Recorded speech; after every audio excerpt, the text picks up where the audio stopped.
A man approached Brittany at a mall in her hometown, asked if she was looking for a job, and gave her a business card for a local restaurant he owned. When Brittany called the number on the card, the man confirmed that he was looking for waitresses to work in his restaurant and needed her to start working immediately. Brittany needed the job and asked for the restaurant's address, but the old man told her that he would pick her up at the mall where they had first met. Instead of going to the restaurant, the man drove her to a nearby hotel and told her that she was going to be a prostitute instead of a waitress. At gunpoint, Brittany was forced to drink bottles of vodka and take blue pills that made her dizzy and disoriented. Brittany tried to look for help but was locked in a hotel room without access to a phone. After 3 days of being beaten, drugged, and forced to have sex with over 60 men, Brittany managed to escape and asked for the first car she saw to call the police.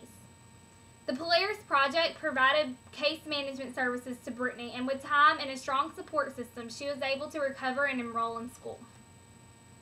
According to the U.S. Department of State, approximately 600,000 to 800,000 victims annually are trafficked across international borders worldwide. After drug dealing, human trafficking is tied with the illegal arms industry as the second largest criminal industry in the world today, and it is fast growing. Human trafficking is a form of modern-day slavery where people profit from the control and exploitation of others.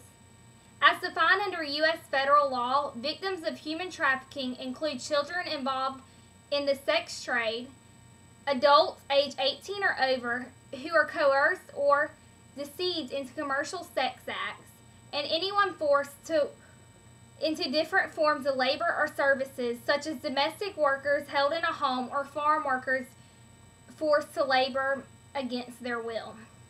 Human trafficking has existed for thousands of years and is a problem because it is embedded in cultures. We can help stop human trafficking by raising awareness, enhancing the penalties for the violators of human trafficking, and providing help for those who have been affected by human trafficking. Human trafficking happens right here in our own country. We can help stop this by just raising the awareness of it. We can make a difference by doing easy things like eating traffic-free foods such as chocolate. The company Nestle, who makes our favorite kinds of candy such as Rolos or the Crunch Bar, only produces one item that is stamped as traffic-free. This item is the four-finger Kit Kat. You know that something is traffic-free by the Fair Trade or Rainforest Alliance symbol stamped on the product. Do your part in stopping human trafficking by buying traffic-free products. In 2008, the U.S. Attorney's Office obtained nearly 80 convictions in 40 separate human trafficking cases, more than half of which were for sex trafficking charges. Human trafficking, which amounts to slavery, is a serious threat in the United States and is being met with the stiff anti-trafficking laws. The Trafficking Victims Protection Act was introduced into federal law in 2000. Since then, there have been many revisions aimed at increasing the effectiveness of the act. Some states, such as Florida, Georgia, California, and 18 other states, have adopted their own anti-trafficking laws. Human trafficking is serious and can only be stopped with the help of superior authorities in making laws stricter. Human trafficking is a life-changing event. Even if you haven't ever been a victim of human trafficking, just imagining yourself as one is worse enough. The hopeful thing about this situation is that people do escape and recover from it.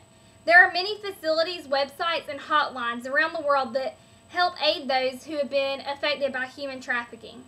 An example of an organization that helps is the Polaris Project. They're a nonprofit group that has spearheaded numerous efforts to combat human trafficking.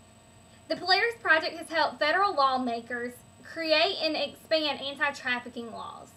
They also operate National Human Trafficking Resource Center, an organization that provides resources and potential victims of human trafficking. So even though the situation is terrible, always remember that there is hope.